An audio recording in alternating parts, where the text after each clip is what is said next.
Energy form से connect होने के लिए पहले के लोगों ने लक्ष्मी पूजा की विधि विधान को स्थापित किया कि हम एकाग्र होंगे तो वेल्थ के वाइब्रेशन के साथ कनेक्ट होंगे।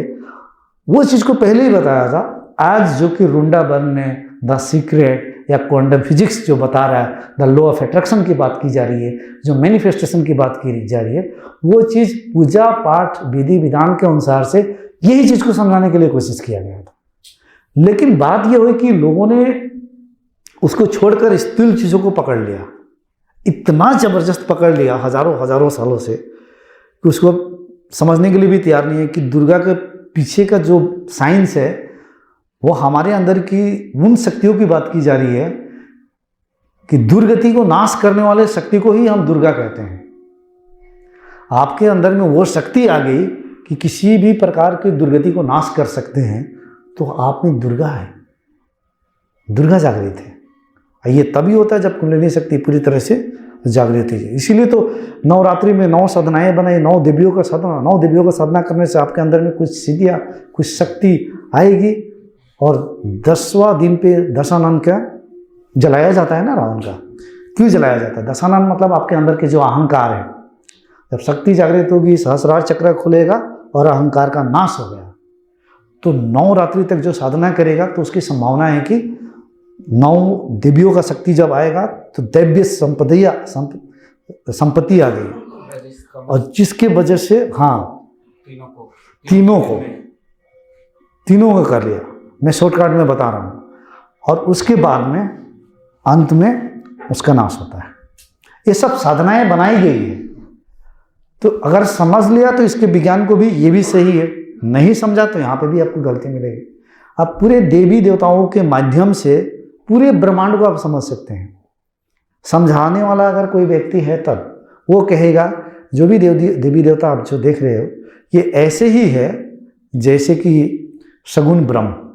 अब शगुन ब्रह्म को नरेंद्र मोदी के स्थान पे लेके जाएंगे, प्राइम मिनिस्टर के स्थान पे, और सरकार को दिखाएंगे स्थूल जगत से कनेक्ट करके।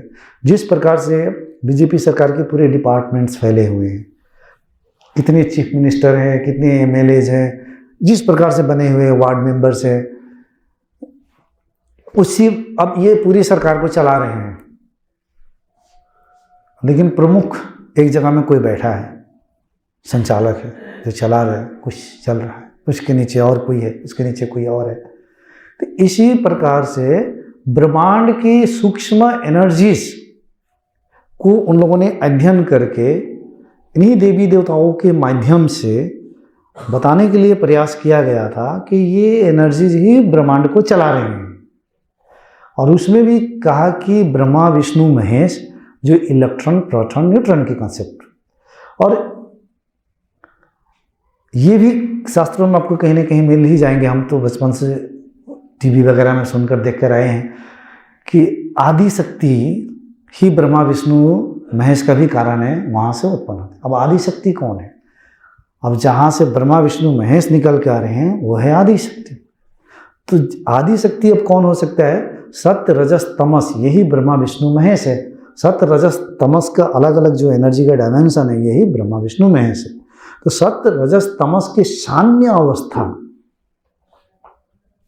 साम्य जब अवस्था है, वो साम्य अवस्था ही आदि शक्ति है। साम्य अवस्था में जब हलन चलन होता है तो सृष्टि का निर्माण शुरू होता है। तब वहाँ से ब्रह्मा विष्णु का भी कॉन्सेप्ट आता है। फिर उनके नीचे बहुत सारी एनर्जीज की बात की जाती है। तो हम किस प्रकार से चीज़ों को समझना चाहते हैं, प्रकृति उसी प्रकार से आपको अनंत चीज़ें सामने रख देगी समझाने के लिए। अंत में आप इसके माध्यम से भी प्रकृति के रहस्य को समझ पाएंगे। अगर आपको इनके माध्यम से नहीं समझना है तो एक वैज्ञानिक के नाते वैज्ञानिक ऑब्जर्वेशंस, एक्सपेरिमेंट्स, रिसर्च और प्रूफ्स के माध्यम से भी आप उसी ब्रह्मांड को उसी तरीके से ब्रह्मांड आपके सामने रख देगा समझाने के लिए। तो इसकी सुंदरता यही है कि हम जिस रूप में समझना चाहेंगे उसी रूप में ये प्रकृति आपको समझा देगी, क्योंकि इसमें कमी नहीं है। हम किस ढंग से समझना चाहते हैं उसी ढंग से ये सामने रख देंगे कि ये ऐसे ऐसे ऐसे ऐसे काम करता है।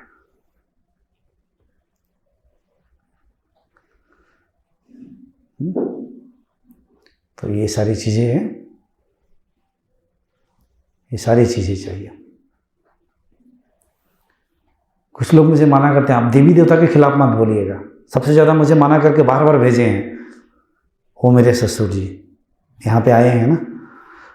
तो अब हम चाह रहे थे हम दोनों के लेके आए माता पिता को, तो कुछ एक कारण की वजह से वो आ नहीं पाए और उनकी चेतना के स्तर वो नहीं है यहाँ पर आना। इनकी माता पिता, उनको आत्मज्ञान और मुक्ति के विचार आता ही नहीं है,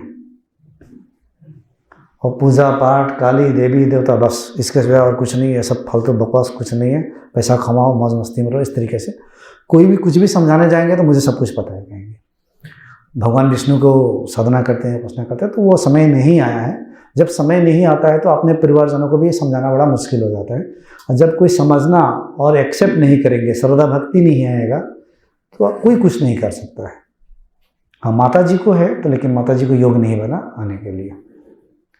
वो मुझे कहते तुम देखो, थोड़ा थोड़ा उनको शायद कहीं वीडियो में मिल गया, तुम देवी देवता के खिलाफ में मत बोलना। और ये इसलिए कहते हैं कि उनकी जीन्स में, जो कि जेनेटिकल ब्राह्मण कहते हैं हम, तो ब्राह्मण परिवार से हैं, मैं जेनेटिकल ब्राह्मण कहता हूँ। जेनेटिकल जीन्स में ब्राह्मणिज्म आगे चलते रहता है।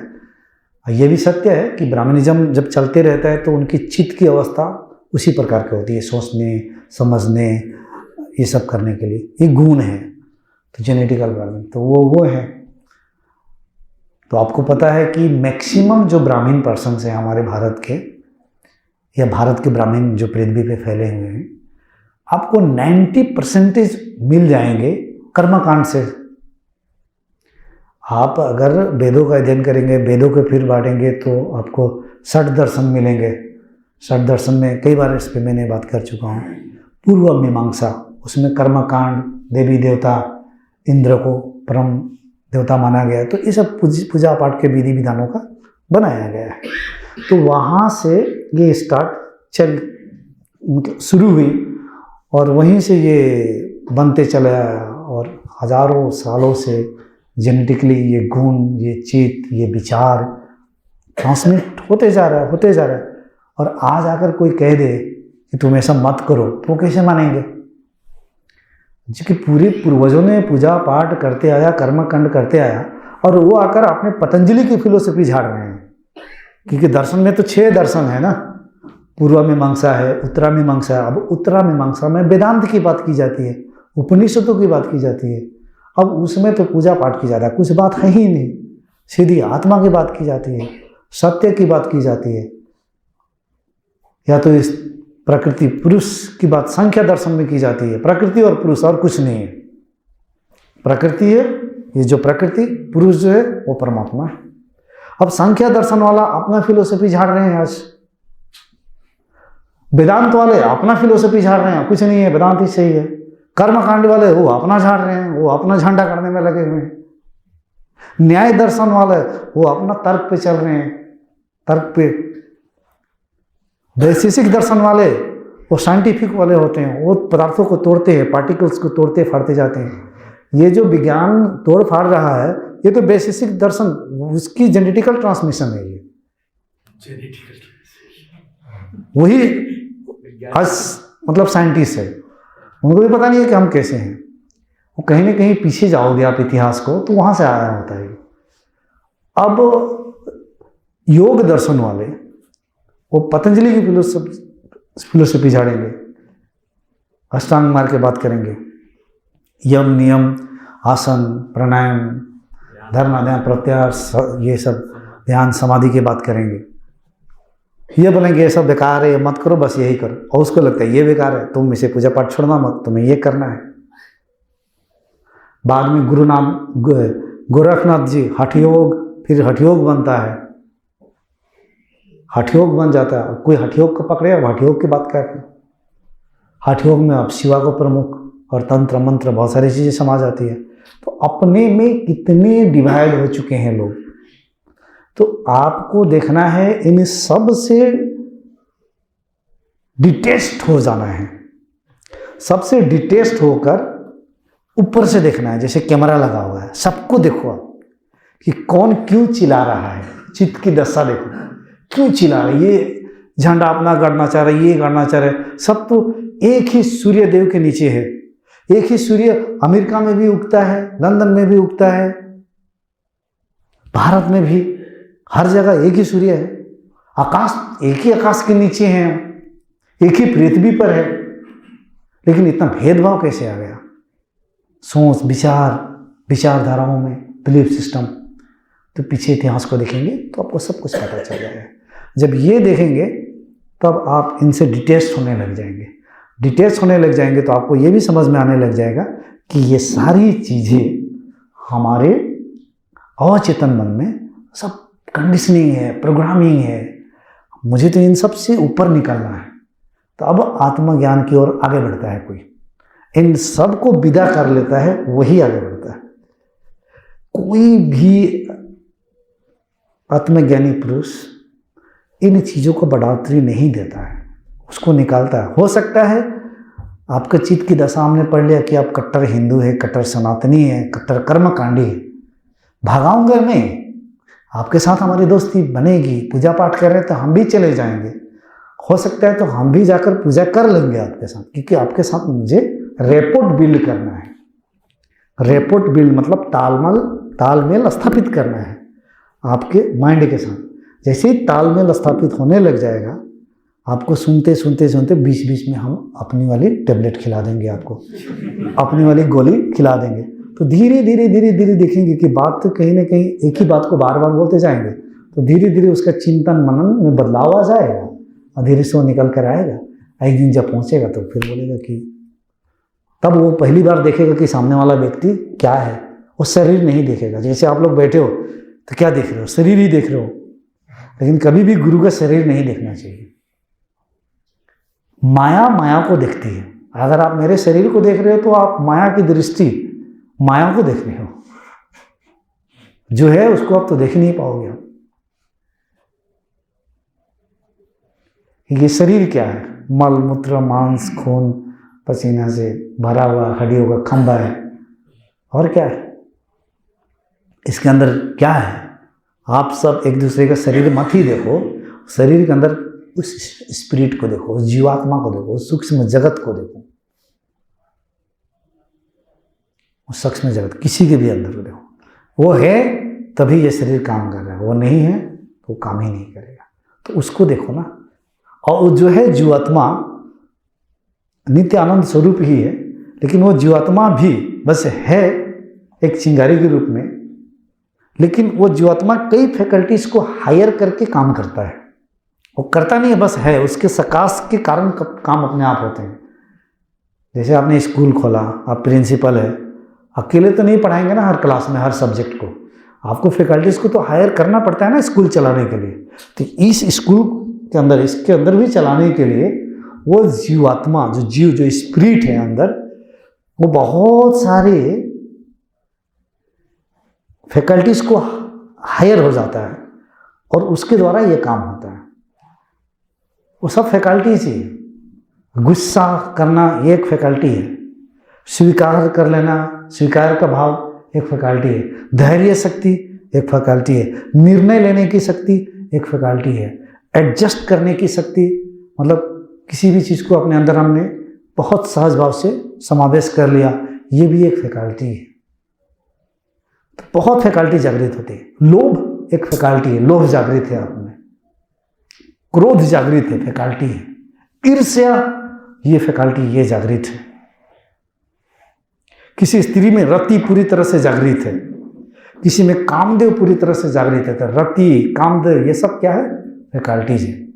और जीवात्मा बस है, उसके होने के कारण से ये सारी फैकल्टीज जो है अपना काम कर रहे हैं। जैसे परमात्मा के सकाश के कारण प्रकृति क्रियाशील लगती है, लेकिन प्रकृति क्रियाशील अपने आप में नहीं है, वो परमात्मा के होने मात्र से ये क्रियावत है, क्रियावान है, क्योंकि परमात्मा ही चैतन्य स्वरूप है। तो उसी प्रकार से उसके होने के कारण से यहाँ पर ये होती है।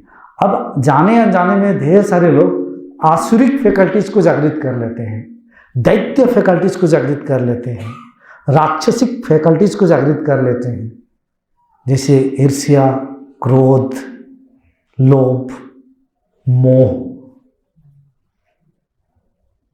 ये जितने और ढेर सारे द्वंद्व, नफरत, क्षमा भाव ना होना अंदर में,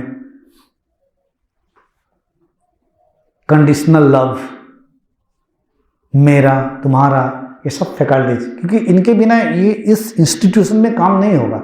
ये भी अपने आप में एक इंस्टीट्यूशन है, बहुत बड़ा यूनिवर्सिटी है, इसके अंदर बहुत सारी लेबोरेटरीज है, बहुत सारे रिसर्च चल रही है, बहुत सारे फैकल्टीज है, पढ़ाई लिखाई एक्सपेरिमेंट चलते रहता है। कितनी चीज़ को आप अपने अंदर एक्सपेरिमेंट करते हैं, सिखाते हैं, पढ़ाते हैं, सीखते हैं, एक पूरी इंस्टीट्यूशनल व्यवस्था है अंदर। तो जब कोई शून्य हो जाता है तो अपने अंदर की प्रत्येक फैकल्टी को वो देखता है। तो इसी तरह से दैविक फैकल्टी भी जागृत होती है, डिवाइन पावर्स जो कहते हैं, इंग्लिश में कहेंगे तो डिवाइन पावर्स। तो इन्हीं डिवाइन पावर्स को जागृत करने के लिए कुछ लोगों ने ऐसी पूजा पाठ की व्यवस्था बनाई कि जो हम करते रहेंगे तो कुछ डिवाइन पावर्स भी जागृत होंगे। और पूजा पाठ की व्यवस्था में प्राप्ति का मार्ग होता है, स्वर्ग में जाने का मार्ग होता है मेनली। अब स्वर्ग और नरक यहीं पे है, इसी जगह पे है, ये कहीं और नहीं है, ये सूक्ष्म जगत की बात है।